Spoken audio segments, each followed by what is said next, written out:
morning. It's good to be here this morning. It's good to see each of you this morning.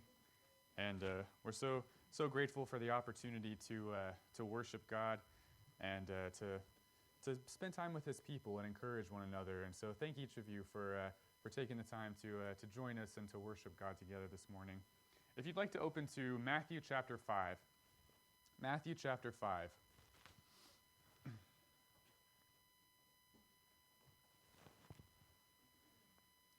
You know, I'm sure it's probably the same in your house as it is in mine sometimes, that my kids sometimes talk about how Daddy can touch the sky, right? Like I'm the one that can reach the ceiling. It's just 8 feet, not very tall. I'm the one that can reach the ceiling. And so and their minds, that's the person that can reach the sky. And it's cute to watch them. It doesn't matter how hard they try. It doesn't matter how hard they try to reach it, to jump, to get up there. They just can't quite reach it. When you're 2 feet tall and the ceiling is 8 feet tall, there's really nothing you can do to get up that high. And so they're very impressed, right? I'm a very impressive person, as you've noticed, that I can reach the sky, and very much that is what Jesus is kind of drawing on when he's talking in Matthew chapter 5, starting in verse 17, about the kingdom in the sky. And he's been talking about this for a while, even back in chapter 3. Chapter 3 in verse 17, if Jesus finishes his temptations, and he's now ready to begin preaching, and it says that his sermons were about repenting. He says, "For the kingdom of heaven is at hand." And the idea of at hand is that it's very near. Remember, when the Bible uses the word heavens, it's often literally the word skies. And that's sort of the idea, that the kingdom of heaven, the kingdom that is above us, the idea that there is a kingdom in the skies and that it is coming down nearer to us. It's coming closer to us. It's kind of the idea that he's talking about here. And so chapter 5, he begins the Sermon on the Mount. Remember, he said that they are blessed, they are transcended. It's like they are above life's problems, even when they're in life's problems, because they have the perspective of the people who are in the kingdom of the skies. And he says, you'll know those people when you see them, right? They're the salt of the earth, a city on a hill that can't be hidden, the light of the world. You'll know those people who seem to be above life's problems, even when they're in life's problems, because they are a part of the kingdom of the skies. And so he picks up in verse 17, and he says, "Do not think that I came to destroy the law or the prophets. I did not come to destroy, but to fulfill. For assuredly I say to you, until heaven and earth pass away, one jot or one tittle will by no means pass from the law until all is fulfilled. Whoever therefore breaks one of the least of these commandments and teaches men so shall be called least in the kingdom of heaven. But whoever does and teaches them, he shall be called great in the kingdom of heaven.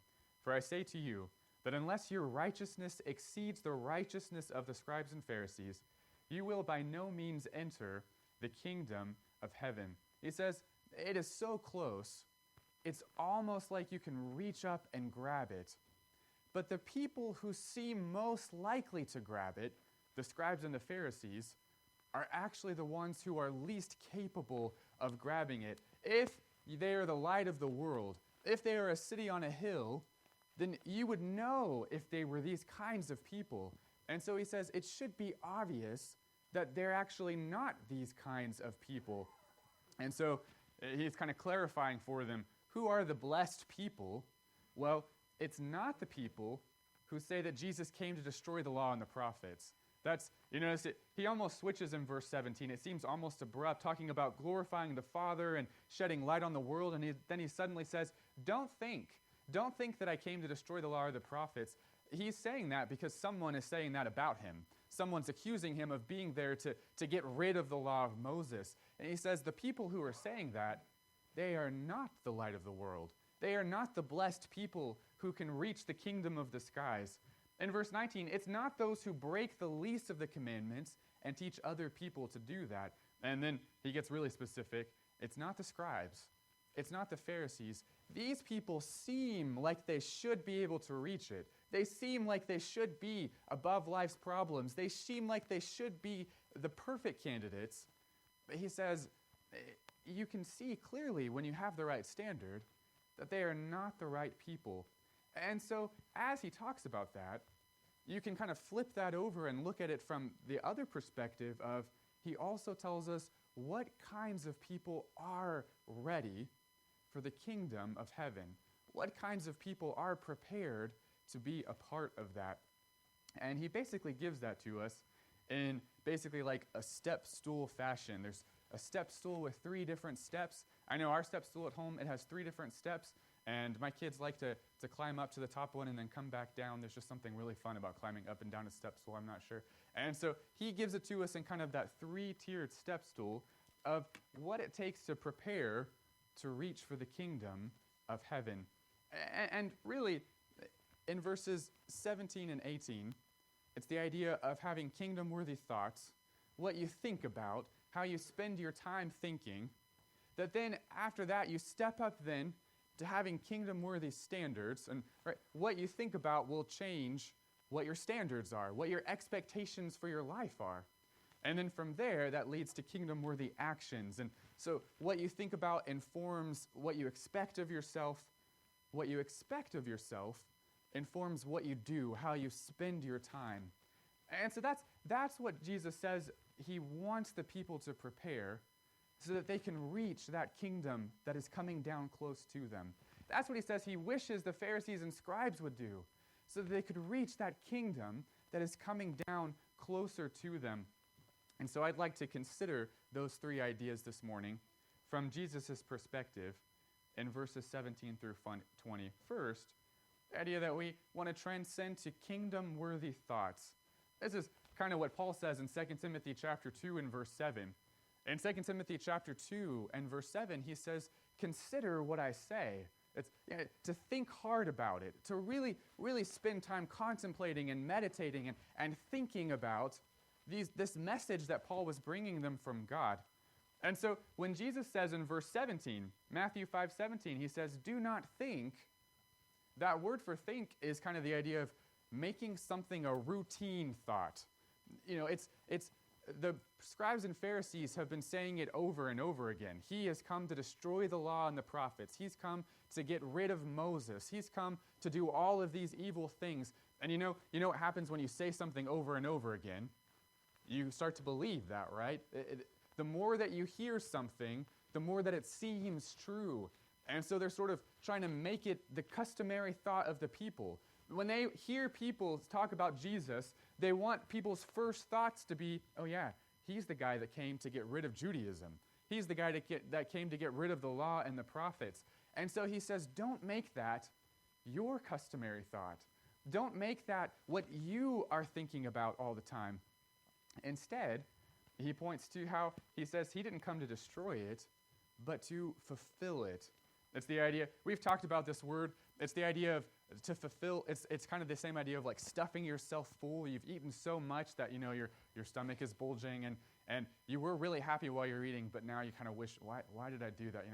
I'm so full. That's fulfill is kind of the idea, to bring it to completion, to fill it all the way to the top and then overflowing, to complete it. That's what he came for, not to destroy, but to complete the law of the prophets. Moses had said that there would be a prophet who would come after him, and that this prophet is who they should listen to. Jesus said, I came to fulfill that, to complete what Moses said. The prophets, Isaiah, they all prophesied that someday out of the tribe of Judah would come the Messiah, and that they should listen to him.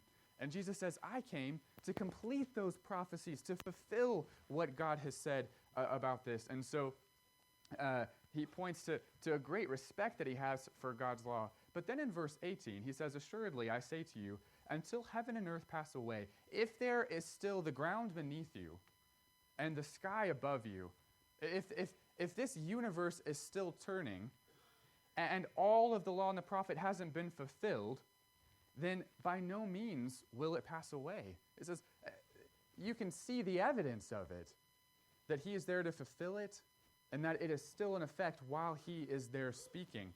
And it speaks to kind of this respect that he has for God's word. That's why he talks about just the jot, we're familiar, the jot, the smallest letter, and then the tittle is the smallest pen mark, down to the tiniest pen mark, down to the smallest letter. That's how much attention Jesus paid, how much of it would still be true, how much of it was still in effect, down to the tiniest pen mark that Jesus was paying attention to. And I think the idea that he's giving us here is that the scribes and the Pharisees didn't have kingdom-worthy thoughts, and so they weren't ready for the kingdom of heaven to come close to them. They weren't ready to receive it. And it's because they weren't paying attention to it down to the tiniest letter, to the tiniest pen mark. They didn't care about it to that level. And so I think Jesus would encourage us as we study our own Bibles, as we read through the New Testament, as we have our study time. Do I ask questions while I'm reading each day? Why is that jot there? Why did he put this tittle in this place? And we don't have jots and tittles, but you get the idea. Why did he put this verse here? Why did he use that word instead of this word? Why is this chapter placed in this place, and what does this mean for me? Do we ask questions, deep questions, while we're going through our study of God's word? I know sometimes we have our kind of our plan to study the Bible every day, and we want to get through the whole thing in a year, and that can be a good thing to do. There's really no wrong way to go about that. But sometimes I wonder if it's not easier just to kind of get through it all and kind of feel that sense of accomplishment. And maybe sometimes wouldn't it be better to have just read a couple of verses, but have spent a long time thinking about those two verses and really asked a lot of questions about it, and then thought about those throughout the day, just to ask a lot of questions. And you need both. You need to be able to read big chunks of the Bible and then also to read small pieces so that you can kind of keep all of it in mind. But sometimes I wonder if it wouldn't be better just to read a small passage, to spend your 10 minutes or 30 minutes or whatever it is, just reading a very small amount and then asking questions about that. You think about the Psalms. David talks about this, about how he would ponder it as he fell asleep. Psalm chapter 63 and verse 6 talks about that. Psalm 63, 6. And then in verse 1 of 63, he talks about how he'd think about it while he was, when he'd wake up in the morning. Do I ponder God's word while I'm falling asleep at night? It's a real thing. Whatever you fall asleep thinking about, especially if you do it consistently, that's what you'll think about when you wake up in the morning. And so, guys who really like cars and they'll fall asleep thinking about the inner workings of cars and things like that, they wake up thinking about the inner workings of cars. Or people who fall asleep stressed and worried about things, what do you wake up thinking about the next morning? The same thing that you think about when you fell asleep, except you also probably didn't sleep that well that night, right? And so whatever you fall asleep thinking about, if you do that often enough, eventually you will wake up thinking about the same thing.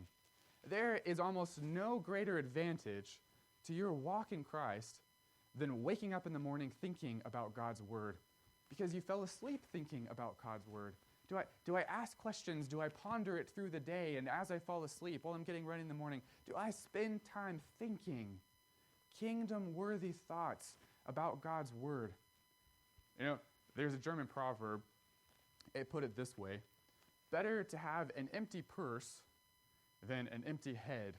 Right? Better to be poor than to have nothing going on up here. Isn't that what Jesus has been talking about? Blessed are all of these people who mourn, who are persecuted, who are facing the trials and the difficulties of life. Those aren't the traditional blessed people in our minds, right? The blessed people are the rich and the wealthy who can buy their way out of life's problems. But Jesus is basically agreeing with the German proverb: better to have no money to buy your way out of problems, but have your head full of the right kind of thoughts to lift you as if you're out of those problems even when you're in them, than to have all the money in the world that you can buy your way out of every problem, but you're really down here in the gutter all the time because there's nothing in your head to help you get out of those problems, spiritually speaking. Better to be in the problems with nothing at all but God's word in your head. And so he encourages us to think seriously about God's word. And from thoughts, he takes us on then to, you might call them intrinsic values, the things that become innate to who you are, what's really important to you, to kingdom-worthy standards. Yeah, this is what Paul talks about in Philippians 1:21. In Philippians 1:21, when he says to live is Christ, that this is his whole purpose for living. This is everything that he does. His intrinsic values, his standards for everything are centered around who Christ is and what Christ has done for him and what that means for Paul. And so Jesus talks about really the same thing in verse 19. He says, whoever therefore breaks one of the least of these commandments and teaches men so shall be called least in the kingdom of heaven. Really, the word least there, it's kind of funny, really. It's kind of a play on words, and it's really the idea of short. He shall be called short in the kingdom of heaven. So it's kind of this picture. He's building this picture. If the kingdom of the skies is coming down, and it's hovering, just off of the earth, and you are a very short person, what are you going to do? It's just like my kids trying to reach the ceiling. What are you going to do to reach up and grab onto that?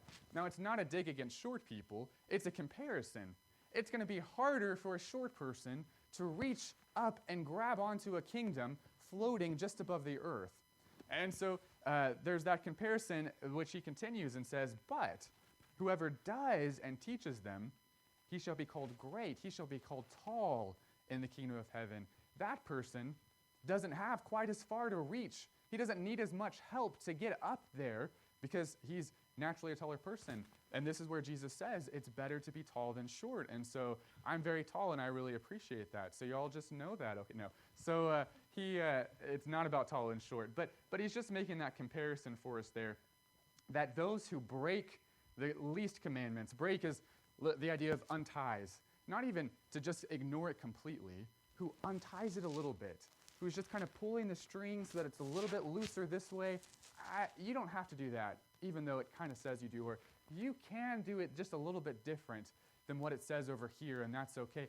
They untie it, and they're telling other people it's okay to untie it. It's okay if we just do it just a little bit different over here or over there. He says that person is not preparing themselves for the kingdom of the skies, the kingdom of heaven.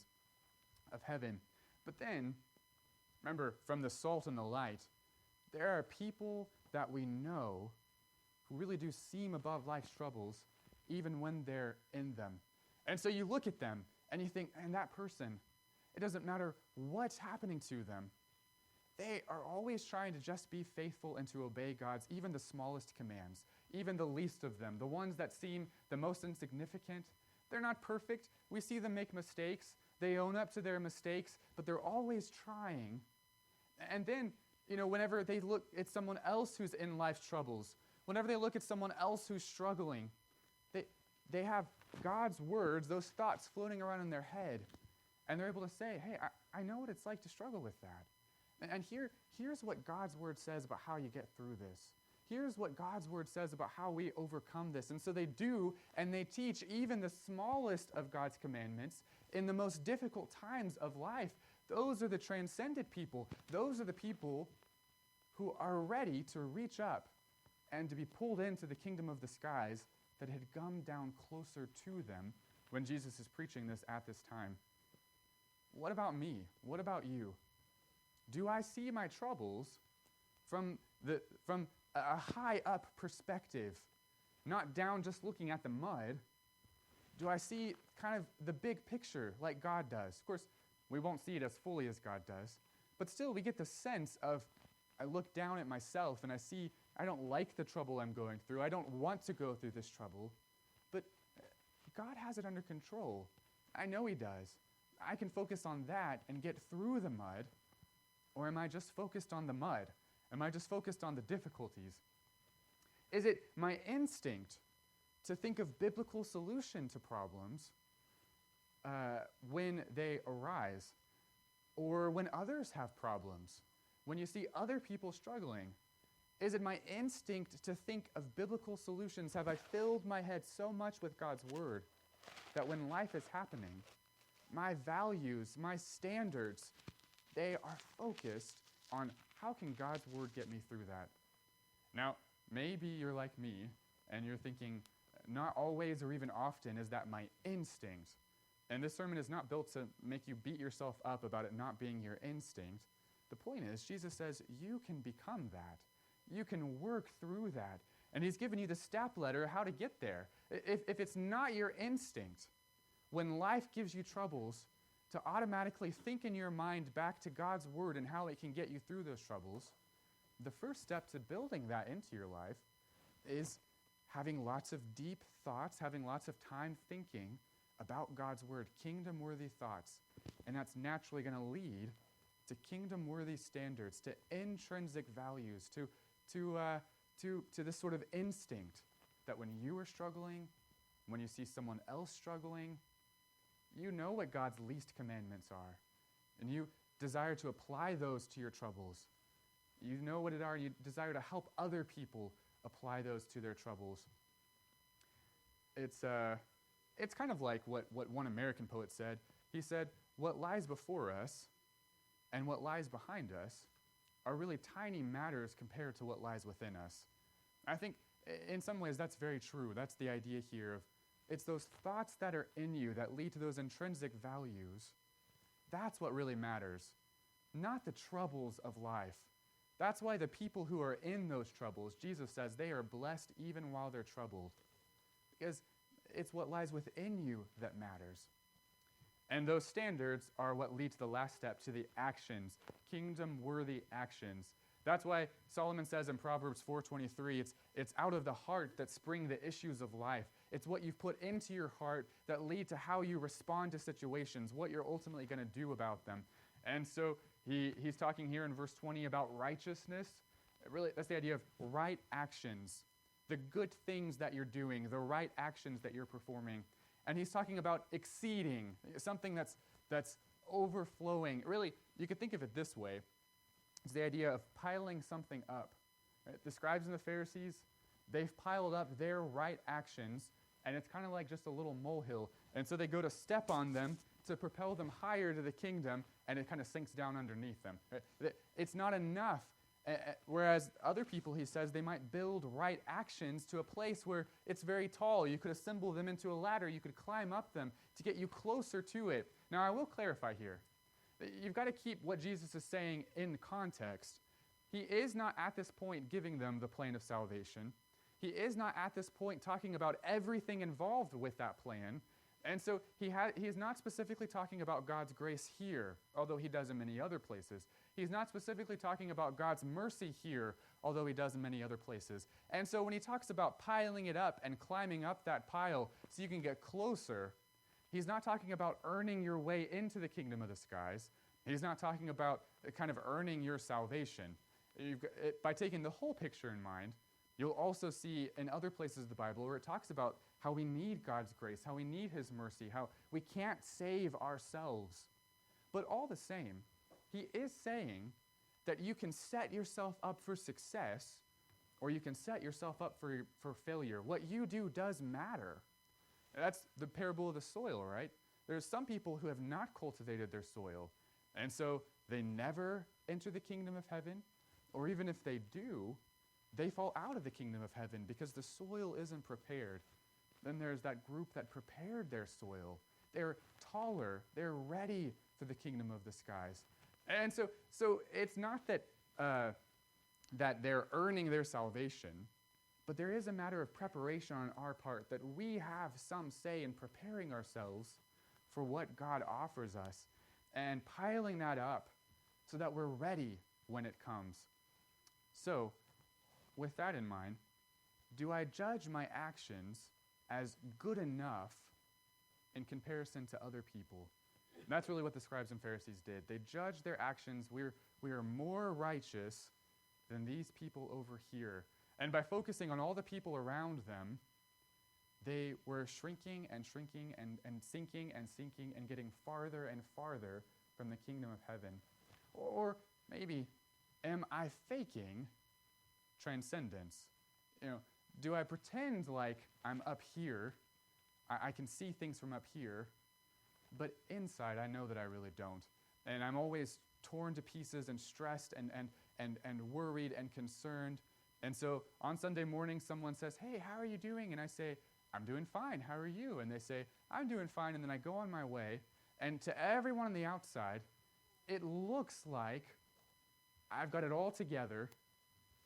But on the inside, I'm sinking and I'm sinking and I'm sinking. And that's chapter 6 and 7 are going to talk a lot about hypocrisy of the Pharisees and how they pretended this and they pretended that, but they were sinking and sinking. You don't have to pretend anything. You can't pretend with God. He knows. And you shouldn't pretend with God's people. They are connected to the head. They are a part of God's plan to help you. You don't have to pretend here. You can be honest. Now, there's the other extreme, right? The people who you don't want to ask them how they're doing because they always complain. And you kind of, "Oh, hey, it's good to see you today." But you don't ask them how they are because, they've got this and that and that and that. And 30 minutes later, they're still telling you all their... Right? There are extremes on both sides there. But there's kind of a middle ground there, right? Where you're not pretending, you're not complaining. You say, "It's kind of been hard lately. I've been struggling with this. I've been dealing with that. But I know, God has it under control. I know that He is working all of this out for good. I can't quite see how it's all coming together yet, but I know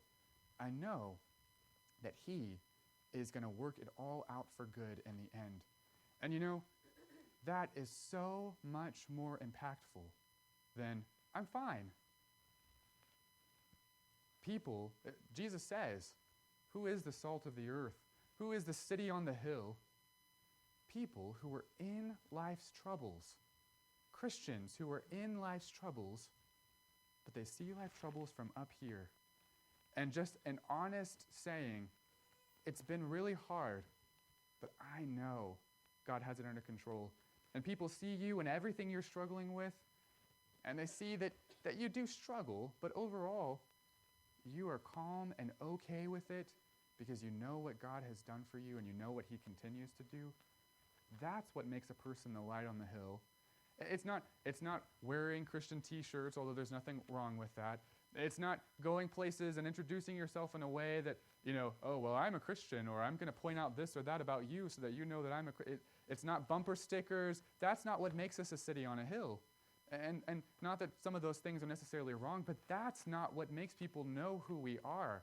Jesus, He doesn't say, "Promote yourself as a city on a hill." He says, if you are one, it will just be obvious. People will just know it. And so if you're sitting in the oil change place getting your oil changed, maybe not everyone in there will just know it because they didn't have time to know you.